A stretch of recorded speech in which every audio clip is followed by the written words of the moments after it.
Bir yolcu uçak indirebilir mi? Merhabalar, ben Mehmet Bodur Kaptan. Merhabalar, ben Ayşe. A ve B yazıyor üstünde. Abi, Uçak dönmeye başladı. her şey senin elinde. Son yaklaşma ve son iniş anı. İkisine eşit bas, eşit bas, eşit bas. 50, 40, 40, 30, 20, 10. Arkadaşlar hepinize merhabalar. Bugün bir merak edileni deneyeceğiz ve yanımda çok saygıdeğer Mehmet Hocam var. Hocam merhaba. Merhabalar, hoş geldiniz. Hoş bulduk. Neredeyiz? iJet'teyiz ve 737 simülatöründeyiz. Bir yolcu uçak indirebilir mi? Aldığı direktiflerle ve yolcu olarak da kurbanımız Ayşe. Ayşe hoş geldin. Hoş bulduk. Bir uçak kullanmışlığın var mı daha önce? Hayır, hiç yok. O zaman bugün tam ihtiyacımız olan kişi sensin. Şimdi Mehmet Hocam buradan yönlendirecek ve Ayşe, neredeyiz hocam? Şu anda uçağımız Yalova üzerinde beklemeye girmiş bir vaziyette, programlanmış. Pilotlarımız kokpiti terk etmişler. Çok Bir bir yolcumuz. kendin uçur demiş. Evet, gitmişler. Şu anda uçağımızın tüm hazırlıklarını yapmışlar, ancak bir yolcumuz uçağımızı nasıl indirebilir? Biz de uçağımızı otopilot vasıtasıyla uçağımızı emniyetle yere indirmeye çalışacağız. Evet, anladığım kadarıyla da Sabiha Gökçen'in denizden yaklaşacağız ve Evet. sağ salim ineceğiz Ayşe. İnşallah. Sana güveniyorum. Sen önüne dön o zaman. Tamam. Sen artık kokpitte bizden direktif bekleyen birisisin. Evet. Ve arkadaşlar ben de merak ediyorum. Ne olacak? Az sonra hep beraber göreceğiz. Ben artık susuyorum, buradayım hocam. Önce aramızdaki ortak lisanı oluşturmaya çalışacağız ve onu tanıyarak onu yönlendirip yönlendiremeyeceğimi öncelikle kendimin emin olması lazım. Tamam, yani aslında şurada görünmeyen bir duvar var. Biz uçakta yanında gibi değil de kuleden ona sesleniyoruz. Merhabalar, ben Mehmet Bodur Kaptan. Kiminle görüşüyorum? Merhabalar, ben Ayşe. Ayşe Hanım, hayırlı günler diliyorum. Şu anda biz uçağımızın hangi pozisyonda olduğunu anlayabilmemiz için uçağımızın uçuş bilgilerini kuledeki radarda takip ediyoruz. Uçağımız şu anda Yalova'ya doğru yaklaşıyor ve buradaki bilgilere bakıldığında 6000 fit olarak görünüyor. Sizinle önce bir ortak lisanı oluşturmamız lazım. Tamam. Uçakta ne tarafta oturuyorsunuz? Sağ tarafta oturuyorum. Sağ tarafta oturuyorsunuz. Sağ tarafta oturduğunuz zaman önünüzde 2 tane ekran görüyorsunuz. O 2 ekranı, gördüğünüz ekranın sağ dizinizin hizasında olan ekranın üzerindeki bilgileri, bana kırmızı olanları okuyabilir misiniz? Sağ sütunun en üstündeki rakamı ve sol üstündeki sütunun en üstündeki rakamı okuyabilir misiniz? Tamam. Sağ sütunun üzerinde 6000 yazıyor. Sol sütunun üzerinde ise 210 yazıyor. Tamam. Şimdi bu bilgilerin ışığında biraz daha yukarıya gittiğinizde camın önünde bir panel göreceksiniz. Yani sizin sağ taraftaki oturanla sol tarafta oturan kaptanın önünde uzanan bir panel göreceksiniz. Hı hı. O panelin üzerinde solda 2 tane düğme ve altında Course yazan bir rakam göreceksiniz. O Course yazan rakamı okur musunuz? 059. 059. Onun yanında otopilotun sistematik olarak kumanda edilen yeri var. Orayı okur musunuz? A ve B yazıyor üstünde. A veya B. Onlardan hangisinde bir şerit halinde yeşil bir lamba yanıyor? B'nin altında yanıyor. Tamam. O halde onu da set ettik. Peki altitude diye bir rakamlar grubu var. Evet. O rakamlar grubunda ne okuyorsunuz? 6000 okuyorum. 6000 okuyorsunuz. Ondan sonra sola doğru devam ettiğinizde IAS diye bir pencere var. Oradaki rakam okur musunuz? 210. 210. Tamam. Yani bu uçağımızdaki sizin sağ dizinizin önündeki panel ile altimetre, yani irtifamızı gösteren panelle soldaki sürat gösteren paneller bu uçağı kumanda ettiğimiz panelle aynı. Burada anlaştık. Tamam. Şimdi uçağımızı tanıyalım. Uçağımızın sizin sol dizinizin hizasında bir tane topuz var. Bu topuzun üzerinde tuttuğunuzda onun kendi hareket alanında 1, 2, 5, 15, 30 gibi rakamlar var. Üzerinde flap yazıyor. Bulabildiniz mi? Evet, buldum. Tamam. Onun tam önünde, hizasında biraz önce konuştuğumuz yerde bir topuz, lastiğe benzeyen bir kol var. O da bizim iniş takımımız. Onu bulabildiniz mi? Buldum. Yanında landing off gear yazıyor. Doğrudur. Landing gear yazan kol bizim iniş takımlarımız. Bize lazım olacak kumandaları tanımaya çalışıyoruz. Tamam. Ondan sonra da onun altında bizim bir tane iPad'e benzeyen, solda 6 tane, sağda 6 tane düğmesi olan rakamlar ve harflerin olduğu bir bölüm var. Oraya bakabildiniz mi? Evet, buldum. Benim tarafımdakinde Approach Ref yazıyor. Diğer Sol tarafta Act, RTE, Lex diye 3 tane kolonu olan var. Hesap makinesi gibi ikisi tamam. de. O zaman pilotlarımız tüm hazırlıklarını yapmışlar ancak yaklaşmayı yapabilecek duruma gelmemişler. Şu anda bulunduğumuz pozisyonda uçağımız bir Yalova'ya doğru devam ediyor. Biz uçağımızda sürat nasıl düşürürüz, sürati nasıl artırır, eksiltiriz onları bir de yapalım. Elimizi Speed'deki, IAS'deki Speed düğmesinin 210 olan düğmeyi 230 yapın. Tamam, nasıl yapmam gerekiyor? Sağa doğru büyür, sola doğru küçülür. 200 kaç yapacağım? 230. Şimdi uçakta herhangi bir hareket gördünüz mü? Yani sol dizinizin hizasında bir tekerlek var. O tekerlek ileri doğru döndü mü? Evet, döndü. O zaman tekrar 210'u alın. Aldım. O 210'u aldığınızda biraz önceki tekerlek ters tarafa döndü mü? Döndü. Demek ki uçağımız otopilotta bizim verdiğimiz süratleri itaat edebiliyor. Her şeyimiz gayet normal. Bu şekilde uçuşumuza devam edeceğiz. Tamam. Ayşe'cim mümkün olduğu kadar sakin oluyorsun. Tamam. Senin elindeki bütün bu bilgilerle bizim sakinliğimiz ve senin sakinliğinle 150 yolcumuz ve uçağımızı emniyetle Sabiha Gökçen'e indireceğiz. Tamam. Ayşe'cim şimdi bulunduğumuz noktada biz seni radarımızda Yalova üzerinde görüyoruz. Uçak dönmeye başladı. Şu an pozisyon aldı sanki. Evet, tamam. Şimdi altimetre olarak gösterdiğimiz yerdeki 6000 rakamını 5000 rakamı olarak küçült. Ve oradaki Üst paneldeki üst değil mi? paneldeki rakamı 5000'e indir. 5000'e sola doğru çevirerek 5000 yap. Yaptım. Yaptınız, tamam. Onun hemen sağında vertical speed diye bir şey var. Ve kesme S işareti olan bir yer var. Kesme S. Evet, o- VS. evet, oraya bas ve oradan yanındaki tamburayı yukarıya doğru iterek 500 rakamını yakala. Yakaladım. Evet, şu anda Uçak sağa dönmeye başladı. uçak uçuşuna devam ediyor. Bir problemi yok. Gayet güzel. Sağa dönüyor çünkü bir sonraki noktaya gidiyor. Uçak senin ve otopilotun kontrol altında. Sakin ol. Sağ dizinin hizasındaki olan ekranda ortadaki rakamı bana okuyabilir misin? Ortadaki.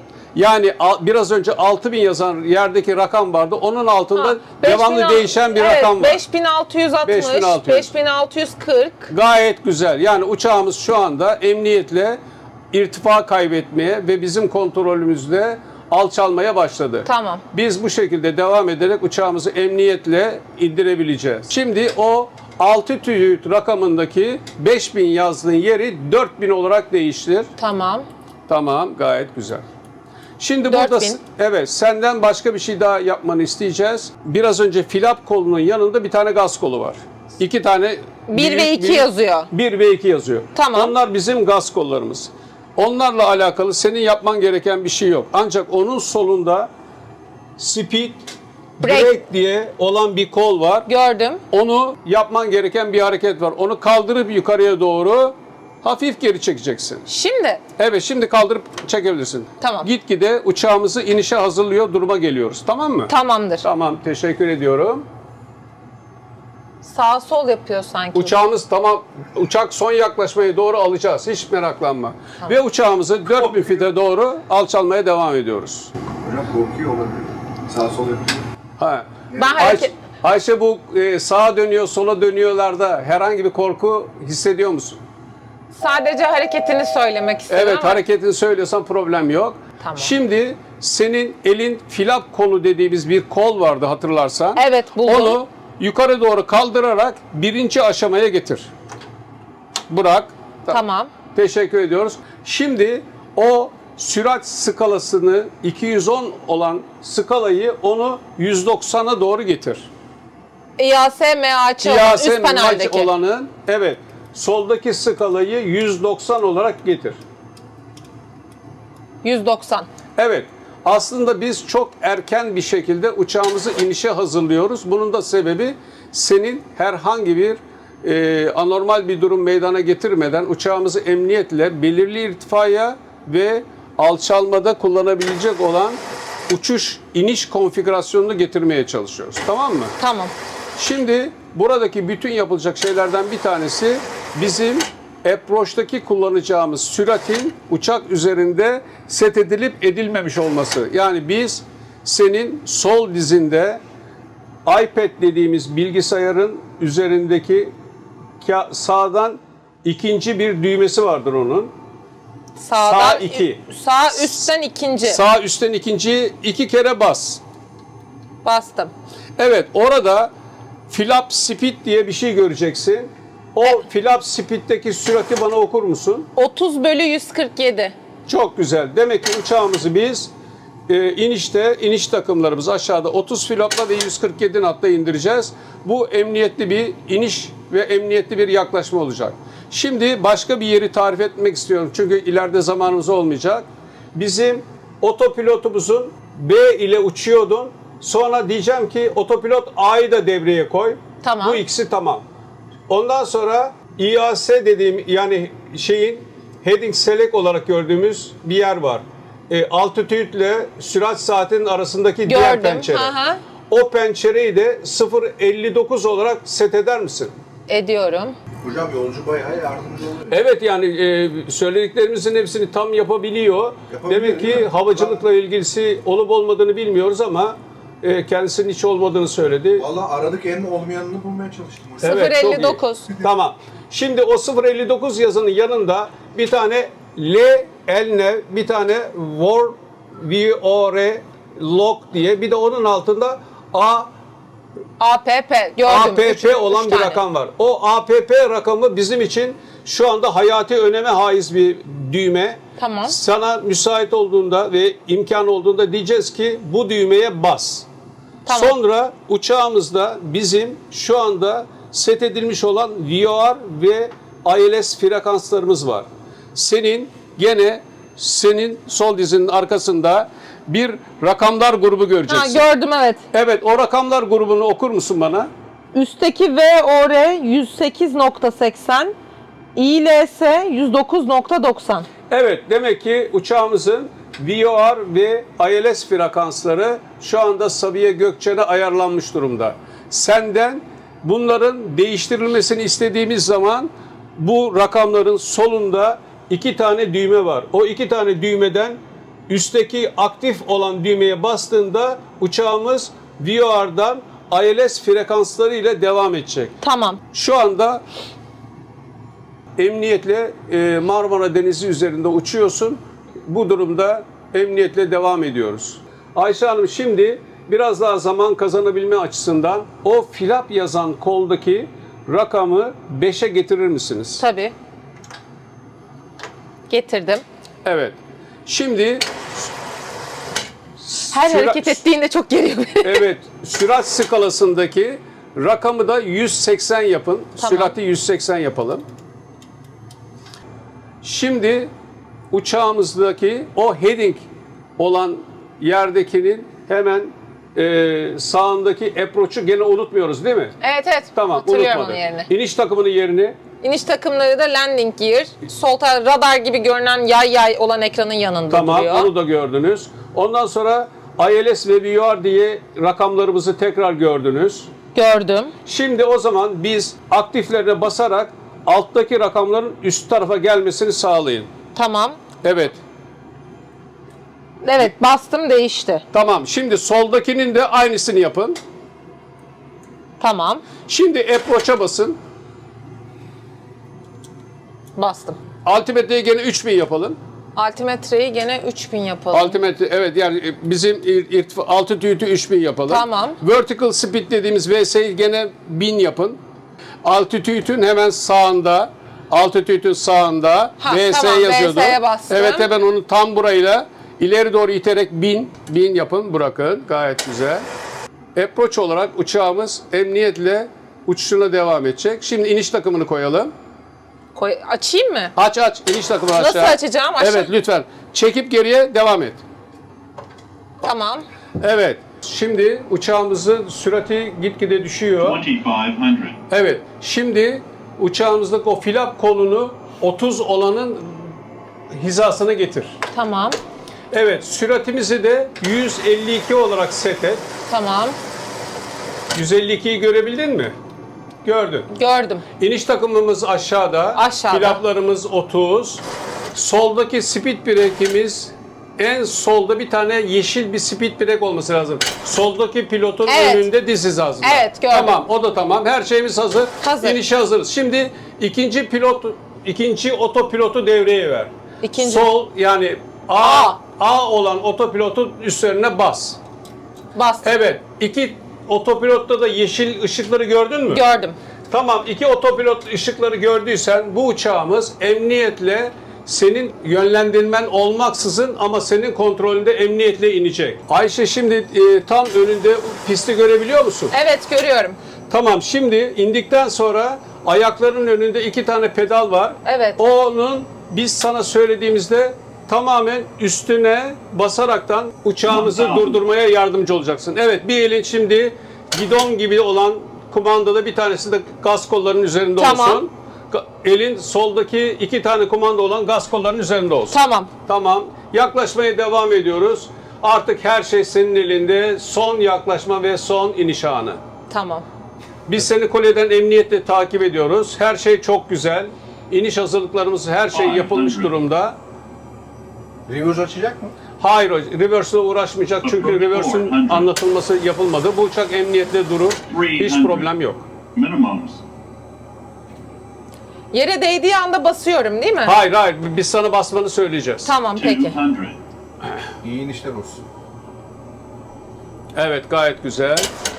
50, 40, 30, 20, 10. Uçak kendiliğinden emniyetli iner. Evet, bıraktık. Gayet güzel. Evet, bastır frenleri. Frene bas. İkisine eşit bas. Eşit bas. Eşit bas. Sağa veya sola çıkıyorsa diğer tarafa bas. Diğer tarafa bas. Diğer tarafa. Ha, evet. tamam. Tamam, anladın. Gayet güzel. Yakaladın. Tebrik ediyoruz. Pist orta hattında durmaya çalışıyoruz. Gayet güzel. Evet, durduk. Devam. Basmaya devam. Emniyette durdu uçağımız. Gayet güzel. Gaz kollarının idle'da olduğunu gör. Gördüm. Yani gaz kol tam geride olsun. Hı. Evet, tamam. Durdu Evet, mu? uçak durdu. Bu durumda bırakıyoruz ve onun altında 2 tane manivela var. O 2 manivelayı yukarı doğru çekerek geriye doğru getir. Tamam. Ve uçağımızdaki motorları da durdurdun. Teşekkür ediyoruz. Ben teşekkür ederim. Ellerinize sağlık. Hocam bence gayet ne derler böyle bir ustaca direktiflerle Estağfurullah. ben bu kadar beklemiyordum Ayşe. Hoş geldin yani tekrar ama gerçekten bizi en azından bir kırarsın diye bekliyordum. Tebrik ederim. Bravo. Teşekkür ederim.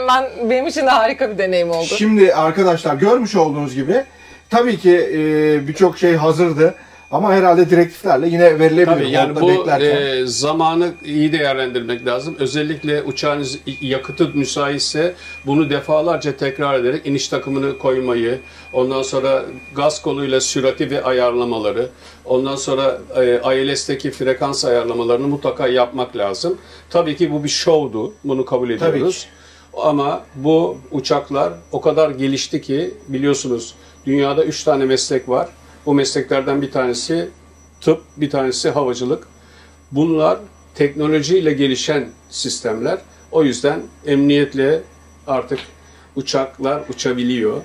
Uçaklar uçabiliyor. Ancak tabii ki pilotlarımıza her zaman ihtiyaç var. Her zaman ihtiyaç var. Teknoloji ne kadar gelişirse gelişsin, bugün burada bizim çekimimizde kullandığımız otomatik pilot enstrümanlar olmadığı zaman işte pilotun orada biraz önemi devreye giriyor arkadaşlar. Yani oradan tuşa basayım uçak dönsün her zaman olmuyor değil mi hocam? Biz zaten buradaki eğitimlerimizde uçakların bu otomasyonu yapamıyor bir haldeyken pilotların uçakları emniyetle indirebilme eğitimini veriyoruz. Yani otopilot arızasında veyahut da herhangi bir hidrolik arızasında, motor arızasında uçağı emniyetle indirebilmesinin eğitimlerini veriyoruz. Emniyetli uçuşlar diliyorum. Ben bu videoyu burada kapatıyorum arkadaşlar. Ayşe sana da çok teşekkür ederiz. Ben teşekkür ederim. Yani bu iJet Uçuş Okulu'ndayız ve uçak kullanmayı bilmeyen var mı diye ben koridorlarda geziyordum. Herkes mutlaka simülatör oturmuş. İşte biliyor. En bilmeyen dışarıdan misafir ettik Ayşe'yi, sağ olsun. Arkadaşlar sizlere de izlediğiniz için çok teşekkür ediyoruz. Tekrar etmekte fayda var. Biz burada eğlence amaçlı olarak, herhangi bir eğitim amaçlı değil, eğlence amaçlı olarak birisi aldığı direktiflerle uçağı sağa döndürebilir mi, sola döndürebilir mi veya otomatik yaklaşma yaparak indirebilir mi? Onu denedik. Ama tabii ki bu demek değil ki pilota ihtiyaç yok. Böyle bir çıkarım yapanlara yaparım yani cız onlara. Değil mi hocam? Şimdi yorumlarda. Evet doğru, haklısınız. Dolayısıyla arkadaşlar bu videodan bizden bu kadar. Kendinize çok iyi bakın.